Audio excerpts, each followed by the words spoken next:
Hello and welcome to The Rabbit Hole, the definitive developers podcast. I'm your host, Dave Anderson.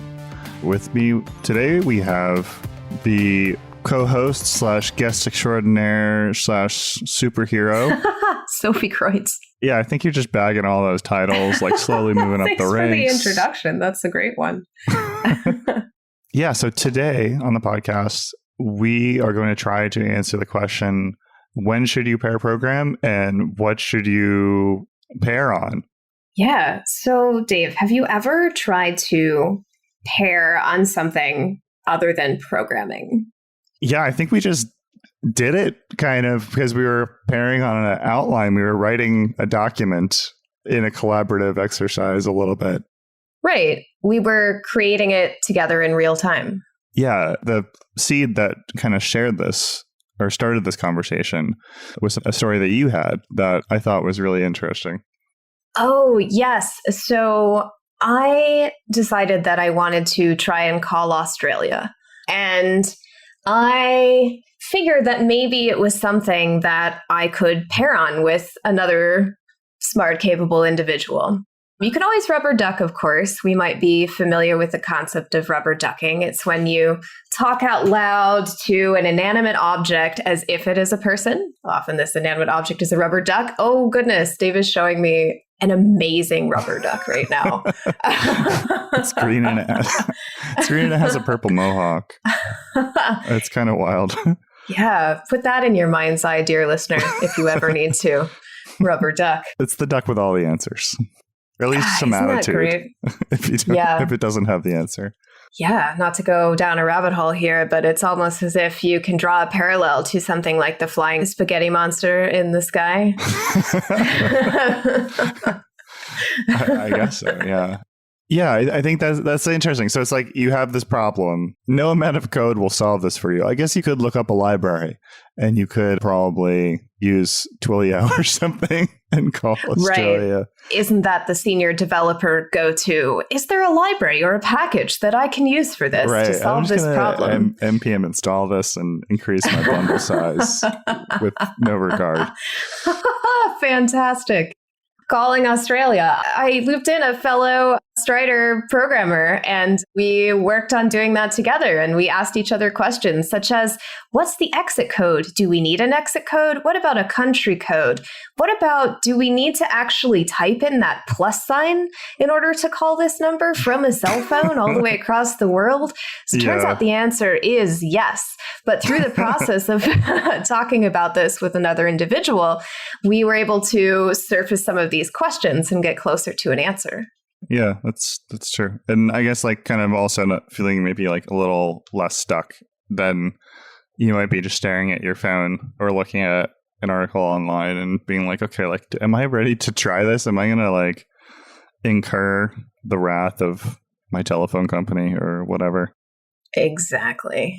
Yeah, I think another thing that happens a lot when we're in the process of doing pair programming as well as like reading documentation, like that can be a challenging thing to pair on because everyone reads at a different pace and people have different styles of reading. Like I'm kind of like a non-deterministic reader of technical documents. I scan a lot, I bounce up and down, I read the beginning and then the ending and then the middle. And I don't know, like my brain doesn't work like that. But there are ways to apply like the basic principles of pair programming to even something as unstructured as that. Right. Yeah. Well, and I think it probably is all about the structure that we do indeed apply to what we're trying to look at together. We've applied a structure to programming together. Can we apply a structure to reading documentation together? For instance, if I was looking at this Wikipedia article about what is a learning organization, you say, Dave, that you might sort of read this in a non-deterministic kind of way, look at the beginning, look at the end, look at the middle, and then maybe someone else's style would be to read every sentence very carefully or to look at it and then articulate out loud what they've gotten from an initial scan. So I might say something like, so let's figure out what a learning organization is. It seems like, according to this article, It's a company that facilitates the learning of its members and continuously transforms itself. Ooh, that's super interesting. What do you think about that, Dave? I think that would be a different style, different conversational style, I guess, to picking it apart. Yeah, that would be more conversational. That's true. I feel like the fundamentals of pair programming that I think that we can like pull out and apply to different situations is like looking at pair programming as a way to get really fast feedback, like setting up quick feedback loops and information exchange between individuals. So like the way I might structure like a documentation reading session or information exchange session would be, we can set out paired together on like what our objective is, what is the key question that we're trying to answer, and then break apart, dig into the information together, but silently, and then bring it back together and have that conversation and information exchange and set it up as a feedback loop where we can keep on asking, do we need to go deeper? Do we need to like look at different resources? Should we like break out and scatter and like gather resources and then bring them together and then dig into them together? Oh, nice. Yeah. So then perhaps when looking at this article, we could have the guiding question of how does an organization become a learning organization? And then we might start looking at the article. You or I might say something like, oh, it looks like there's a section a little bit farther down in this article here called development. And if you read that section, you'll probably get some information that answers that question. And also, if you read a little further, there's also a section about barriers to an organization becoming a learning organization. Maybe we can dig in a little deeper there.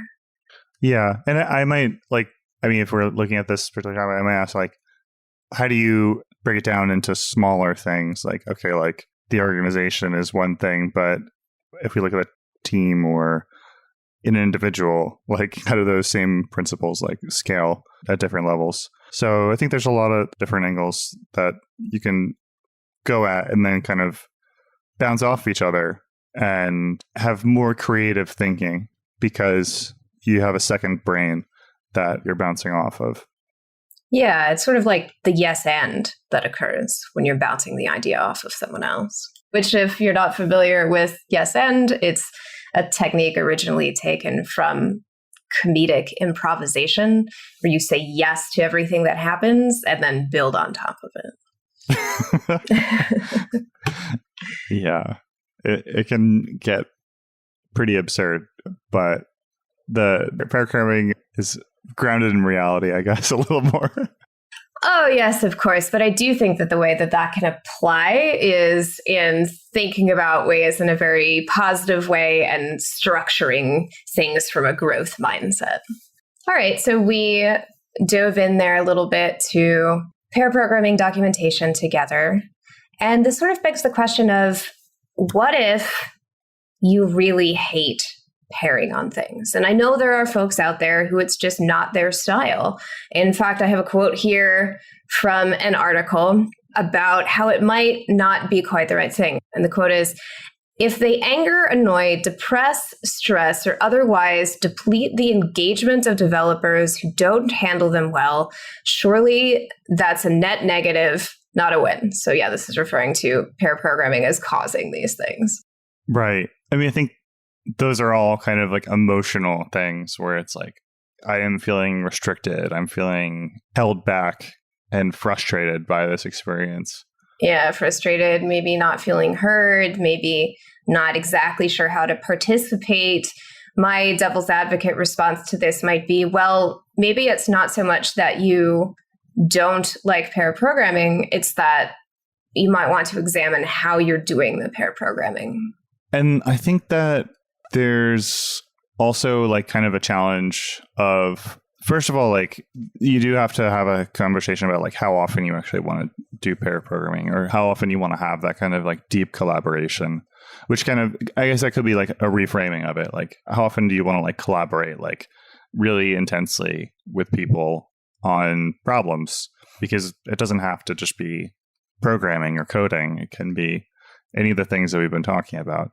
But yeah, it's good to have some slack time on the team so that you can have that kind of like independent exploration and recharge and introvert time and deep thinking.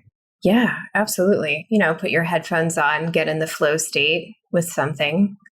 I think another thing too is that pair programming or that kind of collaboration is something that is a new skill. It's a different skill. And it's possible that you might have some growth to do in that area. Like you might start out and not be meshing and not be feeling like you're getting a lot done. But like many skills, the more you work it, the more you have those conversations and feedback about how things are going and how you can change the way that you're exchanging the information and the way that you're setting up those feedback loops. Practice makes perfect, after all. I hear that's what they say. Yeah. It's frustrating because like, you're like, wait, like I already practiced being a developer or doing this task and I got really good at it. And now this feels like I'm bad at it and this is frustrating. Yeah. Well, and we certainly have talked a lot here too on the podcast about what pair programming is and what it looks like, these navigator and driver roles, and how to make that work. So definitely dig into those resources a little bit as well. But yeah, I think just diving into resources about pair programming and then maybe establishing with the folks that you are trying to pair program with what your knowledge is on these things. So you're creating like a shared understanding. Yeah, this is definitely a topic that we've talked a lot about from episode number 4 on pair programming, 141, a deeper dive onto it, 127, remote pair programming. And it's something that we're definitely passionate about and feel it is a very useful tool to have in your toolkit, no matter what kind of problem you're trying to solve. Right. And with that in mind, I might add that the pair programming experience with your team, with your colleagues as it is right now, is sort of like a evolving process. It's like a living document, so to speak. You will practice it, you will learn it, and it will evolve into the best possible style for you and your team members as you keep practicing it. Totally. So yeah, keep at it, and hopefully it'll help you feel more connected with folks on your team. And if you're so inclined, feel free to pair on subscribing to this podcast. Yeah, right. Yeah. Just get someone to screen share and then take control of their mouse. Yeah. One of us will pair with you. We'll take control of your mouth and then you can just click that button. You could even listen to it together as a team. Imagine that. Wow. Yeah. Why not? Follow us now on Twitter at Radio Free Rabbit so we can keep the conversation going. Like what you hear? Give us a 5-star review and help developers just like you find their way into the rabbit hole. And never miss an episode. Subscribe now however you listen to your favorite podcast. On behalf of our producer extraordinaire, William Jeffries, and my amazing co-host, Dave Anderson, and me, your host, Michael Nunez, thanks for listening to The Rabbit Hole.